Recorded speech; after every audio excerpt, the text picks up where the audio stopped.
Hello my dear friends, welcome to my YouTube channel. आज से हम स्टार्ट करने जा रहे हैं इंग्लिश स्पोकन क्लासेस को और ज़ीरो लेवल से इंग्लिश ग्रामर को। आज तक आपने जो भी इंग्लिश में पढ़ा है, बोला है, आज हम उससे स्टार्ट करेंगे हिंदी से कैसे इंग्लिश में वाक्यों को बनाएं और बेसिक ग्रामर कैसे हम सीखें। आज की इस क्लास को एंड तक देखना। अगर आप चैनल पे नए हो तो चैनल को सब्सक्राइब करके बेल आइकन प्रेस कर देना। बिना समय को वेस्ट करे अपनी क्लास को स्टार्ट करते हैं। हेलो माय डियर फ्रेंड्स, आज की इस क्लास में हम शुरुआत कर रहे हैं ग्रामर के बिल्कुल बेसिक से। या तो आपको इंग्लिश बोलनी हो या आपको लिखनी हो, आपको ग्रामर की बेसिक नॉलेज तो होनी ही चाहिए। तो बिल्कुल बेसिक से आज की क्लास स्टार्ट करेंगे। जैसा कि आप सभी ABCD या ये सारी चीज़ें तो बिल्कुल पढ़ के तैयार ही होते हैं, बट अब हम बात कर रहे हैं ग्रामर की। तो ग्रामर स्टार्ट करने से पहले हमें टेंस के बारे में पता होना चाहिए। टेंस क्या होता है? टेंस होता है जिसको हम काल कहते हैं या जिसको हम समय भी कहते हैं। बेसिक में बात करूं काल या समय की, तो ये 3 टाइप से होते हैं। सबसे पहला होता है प्रेजेंट टेंस, उसके बाद पास्ट टेंस और तीसरा है फ्यूचर टेंस। अगर मैं बात करूं अभी की, जैसे कि मैं अभी पढ़ा रही हूं, अभी कोई काम हो रहा है, यानी जिसको हिंदी में वर्तमान काल कहते हैं, वो होता है प्रेजेंट में। ये सभी जानते हैं, बट हमारी बेसिक से क्लासेस स्टार्ट हो रही है तो बिल्कुल मुझे बेसिक से समझाना है। उसके बाद पास्ट है, जो काम हो चुका है, जैसे कल जो काम बीत चुका है या बरसों कोई काम बीत चुका है, जो चीज़ें भूतकाल में हो चुकी है उसको हम पास्ट कहते हैं। उसके बाद आता है आपका फ्यूचर टेंस। फ्यूचर टेंस जो होने वाला है, यानी जो घटना या जो भी काम हम फ्यूचर में करने वाले हैं, जो घटना घटित होने वाली है भविष्य काल में। तो ये सबसे मेन चीज़ आपको ये तीनों पर पहले ध्यान देना है। ये है आपका भविष्य काल। अगर आपको कोई भी वाक्य बनाना है या फिर बोलना है, इन तीनों से ही आप बनाएंगे। या तो आप अभी कोई काम कर रहे हैं, या आप कोई काम कर चुके हैं, या फिर करने वाले हैं। तो इन्हीं से आप कोई भी सेंटेंस की शुरुआत करते हैं, बोलने की या फिर लिखने की। तो अगर मैं बात करूं आज की इस क्लास में, हम आज डिस्कस करेंगे इज़, आर और एम को। इज़, आर, एम से आज हम सेंटेंस बनाना सीखेंगे, बिल्कुल बेसिक ग्रामर से करेंगे। इज़, आर, एम तभी यूज़ होते हैं उन सेंटेंस में जिसमें हैं आता है, जो सिर्फ प्रेजेंट टेंस के लिए यूज़ होते हैं। इज़, आर, एम हैं, हूँ, हैं या हो, इसके लिए हम यूज़ करते हैं। जिसको हम क्या कहेंगे? हूँ, हैं या हो। जैसे कि मैं आज पढ़ा रही हूँ, तुम क्या कर रहे हो। जैसे कि हम बोलते हैं तुम कहाँ जा रहे हो, मतलब जो चीज़ें प्रेजेंट में चल रही है वहाँ पर इज़, आर, एम का हम इस्तेमाल करते हैं। किस लिए यूज़ करते हैं? जब किसी भी वाक्य के अंत में हैं, हूँ, हैं या हो आता है। अब ये तो हो गई प्रेजेंट की बात। अगर मैं बात करूँ पास्ट की, तो यही इज़ हो जाता है वॉज और यही आर हो जाता है वर, जिसमें हम कहते हैं करता था, करती थी या फिर करते थे। तो ये हो जाता है था, थी या थे। तीसरा है हमारा फ्यूचर, तो ये हो जाता है शैल बी या विल बी, यानी करेंगे, करेगा या फिर जिसको हम क्या कहेंगे? करेंगे, करेगा या करते रहेंगे। ठीक है, यानी जो चीज़ें अभी फ्यूचर में होगी। तो आपको क्या ध्यान रखना है? इज़, आर, एम हमेशा प्रेजेंट में यूज़ होता है वर्तमान के लिए, जिन वाक्यों के अंत में हैं, हूँ, हैं या फिर हो आता है। पास्ट टेंस में वॉज और वर यूज़ होता है, जिसमें था या थी आती है। फ्यूचर टेंस में जो चीज़ें होने वाली है, होगा या होगी या होंगे, ये तीनों चीज़ जब आएगी तो शैल बी या विल बी से आप वाक्य बनाएंगे। दूसरी बात यहाँ पे इम्पॉर्टेंट है, इज़ हमेशा सिंगुलर के साथ यूज़ होता है। सिंगुलर मतलब एक वचन के लिए, यानी एक जो होता है उसके लिए, सिंगुलर के लिए। आर हमेशा प्लूरल के साथ यूज़ होता है, यानी बहुवचन के लिए एक से ज़्यादा जब लोग हो उनके लिए आर यूज़ करेंगे। और ये एम हमेशा आई के साथ यूज़ होता है, क्योंकि एम का मतलब होता है हूँ। जैसे आई एम, मैं हूँ, I am a teacher, I am a student, I am a girl, मतलब मैं हूँ का मतलब एम होता है और हमेशा आई के साथ यूज़ होता है। दूसरा है वॉज हमेशा इज की जगह सिंगुलर के लिए यूज़ होता है, वर हमेशा प्लूरल के लिए यूज़ होता है, ठीक है, था और थी के सेंस में। और शैल बी और विल बी हमेशा फ्यूचर के लिए यूज़ होता है। ये बिल्कुल बेसिक चीज़ है। इसके बाद हम अब सेंटेंस बनाना स्टार्ट करेंगे। अब हम आगे बढ़ते हैं। तो माय डियर फ्रेंड्स, अब सबसे पहले आपको एक टेबल देखनी है जो इस तरीके से है, जो है फर्स्ट पर्सन, सेकंड पर्सन और थर्ड पर्सन, ठीक है। जैसे कि सिंगुलर के लिए फर्स्ट पर्सन में आई लगता है, आई मतलब मैं, जब मेरी बात हो रही है फर्स्ट पर्सन में आई लगता है। प्लूरल में फर्स्ट पर्सन में हो जाता है वी, जब आई का मैं का हो जाएगा हम को हम वी कहते हैं। सेकंड पर्सन में यू बोलेंगे, यू का मतलब तुम, और प्लूरल में भी तुम को हम यू ही लिखेंगे। थर्ड में होगा ही, शी, इट या कोई नाम, जैसे मोहन, सोहन, सीता, गीता, किसी भी पर्सन का नाम, ठीक है। और उसी के लिए प्लूरल में हो जाएगा दे, जिसको हम वे बोलते हैं। जैसे कि ही हमेशा लगता है सिंगुलर मेल के लिए, शी हमेशा लगेगा सिंगुलर फीमेल के लिए। उसके बाद इट लगता है नॉन लिविंग थिंग्स के लिए, यानी निर्जीव वस्तुओं के साथ में। और नेम अगर किसी का भी हो पर्सन का, हम वो ले सकते हैं। और दे होता है हमेशा प्लूरल के लिए, यानी वे के लिए। उसके बाद अब हम इस जो सेंटेंस को बनाएंगे वो पॉजिटिव यानी सकारात्मक में भी बना सकते हैं, नेगेटिव सेंटेंस भी बना सकते हैं जिसको हम नकारात्मक कहते हैं, इंटेरोगेटिव भी बना सकते हैं जिसको हम किसी भी चीज़ का क्वेश्चन पूछने के लिए भी बना सकते हैं इज आर एम से। और एक होता है नेगेटिव इंटेरोगेटिव में भी इसे हम बना सकते हैं, ठीक है। तो सबसे पहले हम देखेंगे पॉजिटिव सेंटेंस, जिसको हम अफर्मेटिव सेंटेंस भी बोलते हैं। जैसे कि इज आर एम मैंने आपको बताया था, इज हमेशा सिंगुलर के साथ लगता है यानी सिंगल पर्सन के साथ, आर हमेशा प्लूरल के साथ और एम हमेशा आई के साथ। तो जो सेंटेंस बनता है, अगर अंत में हिंदी में हूँ, हैं और हो आएगा, तभी हम इज आर एम से सेंटेंस बनाएंगे। जो स्ट्रक्चर होगा, सबसे पहले सब्जेक्ट आएगा। सब्जेक्ट कौन होता है? कर्ता, यानी जो वो काम कर रहा है उसको कहते हैं। उसके बाद इज आर एम आएगा, फिर अन्य कोई भी वर्ड उसके लिए यूज होने वाला है सेंटेंस में, उसको लिखेंगे। एग्जाम्पल से आप समझिए, मैं तैयार हूँ, तो मैं के लिए क्या लगेगा? फर्स्ट पर्सन सिंगुलर आई लगेगा, यानी आई। अब हम लगाएंगे इज आर एम के लिए, क्योंकि यहाँ पर हूँ है, तो मैं तैयार हूँ, आई के साथ हमेशा ए एम लगेगा, आई एम। अब तैयार के लिए क्या लगाएंगे? I am ready.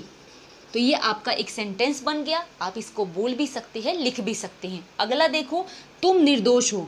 अब तुम के लिए क्या बताया था मैंने? यू, सेकंड पर्सन लगेगा, तो यू के साथ क्या लगाएंगे? आर लगाएंगे, क्योंकि प्लूरल के लिए हम कर रहे हैं। किसी यू के साथ कभी इज नहीं लगता, यू के साथ हमेशा आर लगता है। तो यू आर, निर्दोष को इंग्लिश में कहते हैं इनोसेंट, तो हम इसको इस तरीके से लिख सकते हैं या तो बोल सकते हैं। अगला है आप सुंदर हो। अगर हम बोले हैं किसी को आप सुंदर हो, तो आपके लिए या तुम के लिए हमेशा यू लगता है। यू के साथ हमेशा आर लगेगा, या तो इज कभी नहीं लगेगा। यू वर भी लग सकता है लेकिन वॉज नहीं लगेगा। तो हमेशा यू के साथ प्लूरल ही यूज करते हैं। यू आर ब्यूटीफुल हम लिख सकते हैं। नेक्स्ट देखो, वह दयालु है। वह दयालु है, वह हिंदी में बात करेंगे हम, तो क्या होगा इसका इंग्लिश? ही हो सकता है या शी भी हो सकता है। क्यों? क्योंकि यहाँ पर किसी भी फीमेल या मेल के बारे में नहीं बताया है, तो हम इसको ही या फिर शी भी लिख सकते हैं।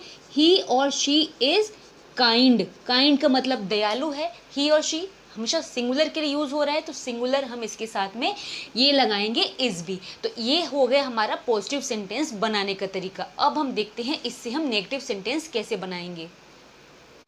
तो माय डियर फ्रेंड्स, अगर हम कोई नेगेटिव सेंटेंस बनाएं इज आर एम से, जैसे एग्जाम्पल के तौर पर मैं तैयार नहीं हूँ, और अभी हमने पॉजिटिव में पढ़ा था मैं तैयार हूँ, तो हमने बनाया था आई एम रेडी।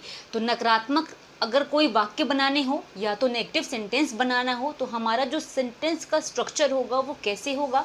सबसे पहले होगा सब्जेक्ट। सब्जेक्ट होता है कर्ता, यानी जो कार्य कर रहा है, जैसे कि मैं, हम लोग, तुम लोग या वे, ये सारे सब्जेक्ट में आ गए। उसके बाद इज आर एम होगा, ठीक है।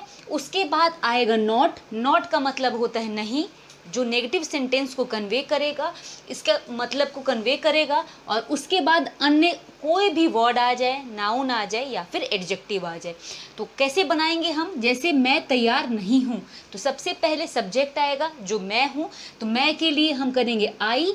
आई के साथ हमेशा एम लगता है, आई एम, फिर लगाएंगे नॉट। उसके बाद अन्य वाक्य क्या है, तैयार है, तो आई एम नॉट रेडी। तो अगर आपको कभी बोलना हो कि मैं तैयार नहीं हूँ, तो डायरेक्ट आप क्या बोलोगे, I am not ready. Sentence का जो स्ट्रक्चर है वो सब्जेक्ट आएगा, इज आर एम में से कोई भी एक आएगा, फिर आएगा नॉट, फिर अदर वर्ड। अगला देखो, हम लोग व्यस्त नहीं हैं। हम लोग के लिए क्या लगाएंगे, वी। हम फर्स्ट पर्सन जो होता है प्लूरल के लिए वी लगता है, तो वी के साथ आर लगेगा, वी आर नॉट बिजी। व्यस्त को हम इंग्लिश में बिजी कहते हैं। नेक्स्ट है, तुम लोग ईमानदार नहीं हो। तुम लोग मतलब तुम, you are not honest. Honest मतलब ईमानदार, तो हम ये बनाएंगे इसका। आपको छोटे छोटे वाक्यों को बनाने में जो शब्द यूज़ होते हैं उनको इंग्लिश में हम क्या कहते हैं, वोकैबुलरी का भी ज्ञान होना जरूरी है। अगला है, वे लोग मेहनती नहीं हैं। वे लोग, वे के लिए क्या यूज़ होता है, थर्ड पर्सन प्लूरल में दे यूज़ होता है, तो दे आर नॉट। मेहनती को क्या कहते हैं, लेबोरियस कहते हैं, तो दे आर नॉट लेबोरियस, या फिर आप हार्ड वर्किंग भी कह सकते हो। अब देखो, अगर हमें इज आर एम से कोई क्वेश्चन पूछना हो, इससे अगर प्रश्न बनाना हो तो कैसे बनाएंगे, अब उसे देख लेते हैं। तो माय डियर फ्रेंड्स, अगर हमें नकारात्मक बनाना हो और क्वेश्चन पूछना हो, अगर मैं बात करूं इंटेरोगेटिव की, इंटेरोगेटिव मतलब क्वेश्चन पूछना, सवाल पूछने के लिए, अगर हम इससे बनाए इज आर एम से, और सेंटेंस में लास्ट में क्या है, हूँ, है और हो, ये सारे अगर आ रहे हैं, क्वेश्चन पूछना है, तो हम इंटेरोगेटिव कैसे बनाएं। तो सबसे पहले जो सेंटेंस का स्ट्रक्चर होगा क्या होगा, सबसे पहले इज एम आर आएंगे, ठीक है। इसके अंदर हम डब्ल्यू एच फैमिली यानी what, who, why, word, when, ये सब यूज़ नहीं कर रहे। क्वेश्चन पूछ रहे हैं इज एम आर से। वाक्य जब हम बनाएंगे कैसे बनाएंगे, तो सबसे पहले इज एम आर आएगा, उसके बाद सब्जेक्ट आएगा और अदर वर्ड आएगा। अब ये जो आपको मैं समझा रही हूँ, इज एम आर से जो हम क्वेश्चन पूछते हैं, इसका जवाब हमेशा हम हाँ या ना में होता है। लेकिन अगर जब हम डब्ल्यू एच फैमिली यानी व्हाट, हु, व्हेन, वेयर, इससे जब हम क्वेश्चन पूछते हैं, तो इसका सवाल का जवाब हमेशा कोई दूसरे उत्तर में होगा, ना कि हाँ और ना में होगा, ठीक है। जैसे कि तुम कौन हो, तो उसको आप जवाब दोगे, लेकिन क्या तुम तैयार हो, तो हाँ या ना में आप जवाब दोगे। तो इससे यही एक चीज़ आपको समझनी है कि इज एम आर से जो हम क्वेश्चन पूछते हैं, इसका जवाब येस और नो में दिया जाता है। क्वेश्चन कैसे बनाएं, तो सबसे पहले सब्जेक्ट को हम अब हटा के इज एम आर को पहले ले आएंगे, फिर सब्जेक्ट को लाएंगे, फिर अदर वर्ड को लाएंगे। जैसे पहला है, क्या तुम लोग तैयार हो, तो अभी तक हम कैसे बनाते थे, तुम लोग तैयार हो, यू आर रेडी। अब हमें बनाना है, क्या तुम लोग तैयार हो, तो तुम लोग के साथ में आर आएगा, तो आर यू रेडी हो जाएगा, क्योंकि इज एम आर पहले आया, सब्जेक्ट आया, फिर अदर वर्ड आया। बस आपका ये क्वेश्चन बन गया। अब आप किसी से बोलोगे क्या तुम तैयार हो, तो वो हाँ भी बोल सकता है और ना भी बोल सकता है।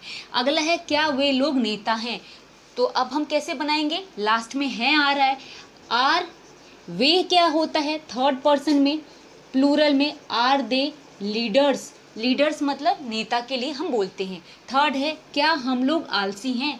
अब क्या हम लोग आलसी हैं, इसको कैसे बनाएंगे, आर वी लेजी। आलसी को हम क्या बोलते हैं, लेजी। छोटा से, बिल्कुल छोटे से सेंटेंस में हम पूरे को, वाक्य को बदल देते हैं। बस हमें सेंटेंस का स्ट्रक्चर पता होना चाहिए। अगर अब आप क्वेश्चन पूछ रहे हो, उसके अंदर नेगेटिव भी हो, नेगेटिव इंटेरोगेटिव सेंटेंस कैसे बनाएंगे, अब हम उसे देख लेते हैं। तो माय डियर फ्रेंड्स, अगर हमें नकारात्मक और क्वेश्चन पूछने वाले दोनों एक सेंटेंस में बनाना हो, तो सब्जेक्ट जो सेंटेंस का स्ट्रक्चर होगा वो कैसा होगा, इज एम आर जैसे हम पहले लिखते थे वैसे ही लिखेंगे, सब्जेक्ट लिखेंगे, फिर हम नॉट लगा देंगे, उसके बाद अदर वर्ड को हम ऐड कर देंगे। तो कैसा होगा सेंटेंस, क्या मैं वफादार नहीं हूँ। अगर आप किसी से बोलते हो क्या मैं वफादार नहीं हूँ, तो इसको कैसे बोलोगे। सबसे पहले क्या के लिए हम क्या लगाएंगे, ये अपने लिए बात हो रहा है, मैं की बात हो रही है, तो हम आई लगाएंगे। ठीक है, एम आई नॉट ऑनेस्ट, क्या मैं वफादार नहीं हूँ, क्या मैं ईमानदार नहीं हूँ। ऑनेस्ट, या तो आप इसे फेथफुल भी लिख सकते हो, फेथफुल ज़्यादा सूट कर रहा है वफादार के लिए। ठीक है, क्या मैं ईमानदार नहीं हूँ, एम आई नॉट फेथफुल। दूसरा देखो, क्या हम लोग भारतीय नागरिक नहीं हैं।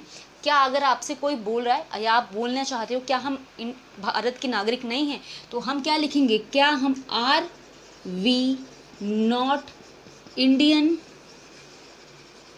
सिटीजन्स।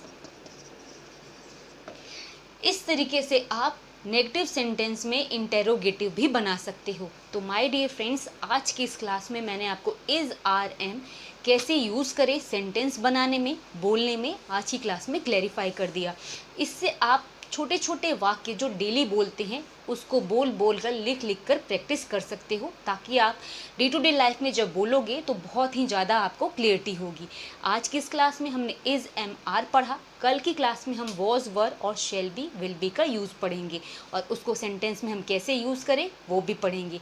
कैसी लगी आपको क्लास, समझ में आई हो तो प्लीज़ वीडियो को लाइक कर देना और इसको शेयर भी करना ना भूलना। चैनल पे नए हो तो चैनल को सब्सक्राइब कर देना। और भी ढेरों क्लासेस ऐसी ग्रामर की आने वाली है। अब हम मिलेंगे कल की क्लास में, तब तक के लिए थैंक्स फॉर वॉचिंग।